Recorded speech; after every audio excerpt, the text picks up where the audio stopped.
The Labour Party and its presidential candidate Peter Obi have replied Anambra State Governor Charles Soludo over his comments that Obi will not win the presidential election and that leaders of the Southeast geopolitical zone need to rethink their political strategy for the 2023 general election. Arise correspondent Tunji Olanipekun compiled this report. It is an opinion expressed by Anambra State Governor Charles Soludo on the ambition of Peter Obi to be Nigeria's next president in 2023. Soludo says he's sure that the Labour Party presidential candidate cannot win the election due to lack of geopolitical spread and structure. Soludo also says he will not succumb to bullying by supporters of Peter Obi, popularly known as Obidents, over Obi's performance as Anambra governor. Soludo says Obi was inadvertently making the pathway to victory much easier for the presidential candidate of the All Progressives Congress, Bola Tinubu, and at the same time, toying with the destinies of millions of Ndi. But the national chairman of the Labour Party, Julius Abure, while responding to Soludo's comments, declared it a personal and minority view with no weight or election consequences on Obi's journey to Aso Rock. The comment is born out of selfishness. Comment is born out of self-centeredness. Is born out of desperation. Is born out of envy and jealousy. For somebody who was a CBN governor, who should know the importance of investment, which has been acclaimed by other governors to be one of the best that has been done in Anambra State. For such a man to demean such an investment will tell you that he's acting from a selfish point of view. I see Soludo's comment as distraction, and I urge the people of Anambra State to treat it with a pinch of salt, to discountenance it, disregard it. Also responding to the matter, during a meeting of the Lagos Business School alumni in Lagos, Peter Obi downplayed Soludo's opinion on his ambition and also said governance is a continuous process that no one can finish the job of governance in 2 terms. I needed to explain it not because I'm defending comment by my brother. My brother is the brother. I remain my brother. We're very close. I remain prayerful for him. For other things which I didn't succeed, God has given him opportunity to do it and succeed. For me, yes. So if there's anything pending, governance, you don't finish. People are still in government in America. So you stop where you stop, other people will continue from there. I don't look back. He's the governor of my state. He's my senior brother. He's even more intelligent because he's a professor. I'm a trader. So he knows more. So he will be able to do things better than I'm doing it. I've done my little own as a trader. Now the professor is there. He will do his own as a professor. The schools that didn't roof, he will roof them. That's how government goes. If you have tried a product first year, second year, third year, and you are not getting maximum benefit from the product, it is fair and it is a reasonable thing to do, to throw away that product and get another product. Today, we've tried PDP for more than 16 years. You've seen the maladministration where it has landed us. You have seen the APC, and you've tried them, and you have seen where we are. So every reasonable person at this point should be able to change those products and get a new one. And the new product as of today is Labour Party. The Labour Party also says it will not be intimidated by Governor Soludo's comment and that it will continue to push for a better Nigeria by offering voters a credible alternative. Now, Ndi Kato is the spokesperson for the Obi-Datti Presidential Campaign Council, and she joins us now. Great to have you, Ndi, and welcome to Newsday. Now, let's get straight into it. Now, in his statement, Governor Soludo alluded to the fact that a Peter Obi presidential candidacy could have been an opportunity to get the Igbo people organized as a bargaining force. I'm curious to know, Peter Obi has already been positioned as a pan-Nigerian project. However, how important is his candidacy as an Igbo candidate to this election? This election is not about tribe. This is about, the person who can deliver the most, and Peter Obi is he who can deliver the most. He has made his intention known time and again. I think that the only time that, it will come, something about tribe will come in, is that the Igbo people should be very proud, and they are, that their son is making them proud on the national scale. But to reduce him to a regional candidate or to reduce him to a tribal affair is quite unfair. This is a candidate that has said time and again that please do not vote for me because of where I come from. Vote for me because of my antecedents and what I say I'm going to do, on my understanding of the issues and my political will to deliver. And he has made this election about the issues, and the Igbos are definitely proud. So also are those of us from other parts of the country. I mean, I'm from Kaduna State, and I'm proud that this is a Nigerian man that has shown working. This is a leader that we are going to be proud of, and that is what is most important, Vimbai. Well said, Ndi. Of course, there have been various reactions based on Governor Soludo's statements. Some people have been courteous. Some people have allegedly made threats, those who actually, subscribe to the obedient movement. I'm wondering what, I'm wondering what further measures might be taken by people like you in positions of authority, as a spokesperson, to ensure that emotions are not as high as has been displayed, even though people have a right to feel the way they do, but that it doesn't resort to any violence.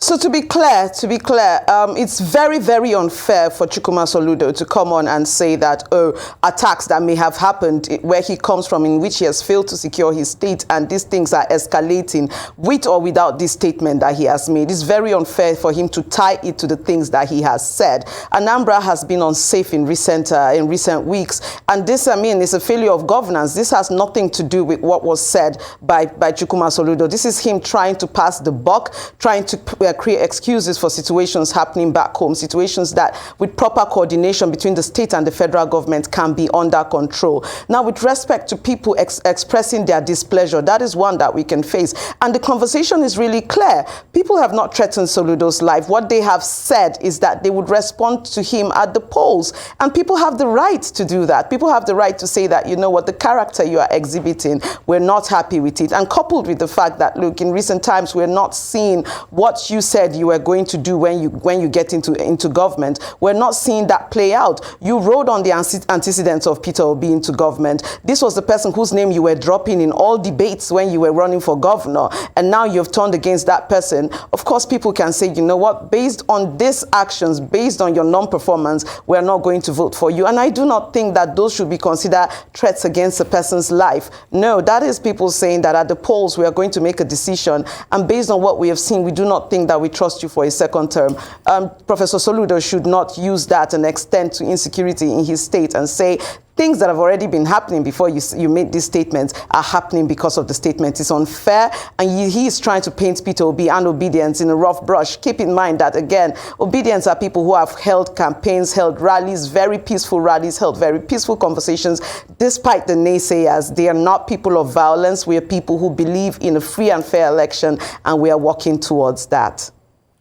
Now, others are arguing that Governor Soludo's letter was in essence saying that Nigerian politics is about negotiating with power brokers. Of course, we've seen the Obi-Datti campaign evolve from being a grassroots and a people-driven campaign, and we've also seen it enter into offices and begin to negotiate with power brokers. Now, I'm curious to know, how much of a balance do you think needs to be struck, especially in light with some of the points that were made by Governor Soludo? How much buy-in do you think this campaign will need from other leaders such as Governor Soludo, for example, in order to make sure that you finish strong? You cannot convince everybody, especially people who out of nowhere have decided to pick up a fight or a battle and decide to throw words out there with no provocation whatsoever. It's not everybody you can convince. However, our candidate has shown himself to be very diplomatic. You can see his response. He has never returned the fight to the people who have brought it to him. And this is very funny. This is not one candidate that has thrown words out against other people. He has been very amiable this election season. And this just goes to show that we have a very good product for people people to be attacking you at this level, it shows that you are the forerunner and they're looking for how to catch up. And I mean, if that is their game, that is their game. But I mean, speaking of other candidates, other power brokers, Peter Obi has been meeting with people around the nation. In fact, I think tomorrow or next is going to be in Port Harcourt with Governor Wike. So we cannot say that he hasn't been meeting with people. He has a vast network of people. While he was governor, he was in the economic team of the Goodluck Ebele Jonathan's government. This is not a novice. We're not saying that, oh, this is somebody that has never run for office before and he's just coming to jump into. When he ran for governor, it was the same thing that was said, oh, who are his people? Has he negotiated with this and that? And he won. He has shown you, look, his antecedents from the way he plays his politics to the way he has governed has shown you that this is a serious person. When he started, they were naysayers. And at this point, we're still having people saying, oh, you have conquered this part and that part of campaigning. What about this part? He's a well-rounded candidate. Peter Obi is meeting with other power brokers, and he's going to get this election delivered. Well, Ndi, as of yesterday, when, of course, when this had a lot of buzz, there were allegations by the Labour Party that the attack by Governor Soludo was possibly being sponsored by a political party. I'm wondering if the Labour Party still maintains that stance and if you have any proof to that effect as regards which party might be sponsoring this attack. I mean, I would say that it looks forced, and that is what it is. That's mine on this. That it looks forced, that, this is unprovoked. This is, nobody is picking a fight with you. You come out, you attempt to pick a fight. You're not responded to. You continue, and you're digging and you're digging. This is a man that should be busy with governance, that should be busy trying to secure Anambra State, trying to secure, the goods that governance should, good governance should bring to the people of Anambra State. Yet he has the time. He has not visited places where we have issues in Anambra State. I have not seen him this passionate about the flooding in Anambra State. So for him to pick this, especially at a time when the people of Anambra need the attention of their governor, need their governor to use the airtime that he has, the power and the popularity that he has as a governor, to push for better governance for them, to push for relief materials for them, to push for succor for them at a time of this kind of natural disaster that we have hardly seen before. And instead, he has stepped outside of that and decided to use the audience he gets to pick a fight. I think that it's right for the Labour Party to say, look, this is coming from somewhere, because to me, again, and to the party, it looks forced. It does not look, this is not organic. This looks like somebody is trying to pick a fight. Somebody is trying to make sure that there is a distraction, and the Labour Party does not have time for it. We are focused on getting this election done, getting this election won, and delivering good governance to Nigerians. And that is what we have been working on. We have been busy behind the scenes, working on the manifesto of the party. We have been busy meeting with people and all of that. This is not what we are focused on. We are not a party of chit-chat or, cat fights. We are focused on the issues, and we have, more than any party, made these elections about the issues. Now, it seems APGA's agenda at the moment is to cause an upset in what's supposed to be Peter Obi's stronghold of his home state. What are the efforts being made by the Labour Party and the Obi-Datti campaign to ensure that Peter Obi votes are secured for Anambra State? Oh, we are one with the people. We are one with the people, and the people are with us. That is not, that is without doubt that the people of Anambra State are with Peter Obi. They have made their voices heard, and it is feeling threatened after speaking. And I won't say threatened in a violent way, knowing that his position, that is the point I was trying to make, that his position is threatened, that his stand is no longer as strong as he thinks it is in Anambra because of the things he has said. The reaction of the people to him has been clear, and instead of him to face the reaction of the people and come out clear and say, look, maybe I didn't mean it like this, maybe there's an amicable way to go about this, right? He has decided to come back and lash about and lash at the candidate, and it's no way the candidate's fault. The people of Anambra State have made it very clear. Labour Party understands that the people of Anambra State are with us. They're clearly with us. They're clearly with Peter Obi and Yusuf Datti, and we're going to continue going. We're going to continue going. There's no reason to fret. Our campaign continues as is. This is a minor distraction. I would honestly be much happier on TV discussing the way forward for Nigeria, what Nigeria is going through, and how we can make Nigeria a better nation. Unfortunately, look at what the airtime is spent doing. We're discussing this man, and it should not be so. Our time should be spent on better things. However, the people of Anambra State are definitely with Peter Obi. They are unwavering, and they are very upset that one of their own will come out and say these kinds of things completely without any form of touching him, or any for lack of a better word, I would say any provocation, just coming out to do this. Well, Ndi, you did refer to this as a minor occurrence, even though the feedback or the uproar that it caused was quite major. Now I'm wondering, going off of that, in the event that Governor Soludo, who has said that he will not be silenced, continues to vocalize his opinions, do we expect to see a similar reaction from the Labour Party, or do you plan to completely ignore him since this is minor?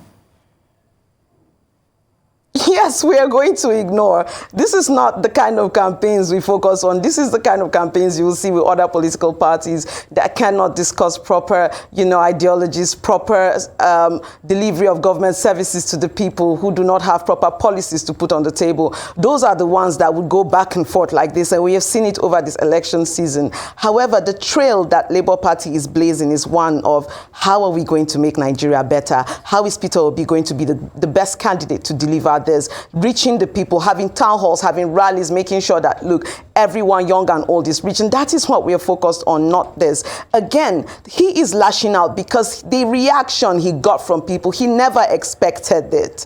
The level of support that Peter Obi has is gargantuan. Nigerians love Peter Obi. They want him to be in government. More so people of Anambra State. They should not be left out. They really love Peter Obi. They understand that this is their son. He has shown himself working well in Anambra State, and he's taking it forward. Many of them have come out to testify, and they are also proud that, look, the time that Anambra State brought forth a presidential candidate, their presidential candidate is one of great substance. They are not ashamed, and for someone to come out and attack that presidential candidate, I can understand their ire. I can understand, how upset they will be, and they are talking about it. Now, he should go back to the people of Anambra State and talk to them. He should come back to Nigerian youth and explain to us what it is that he's saying, because for us, this is a direct attack on our aspirations as young people, on our dreams for a better country as young people. This is someone attempting to distract what we are trying to achieve. Young people have taken their protests, they have taken their protests and turned it into a campaign movement,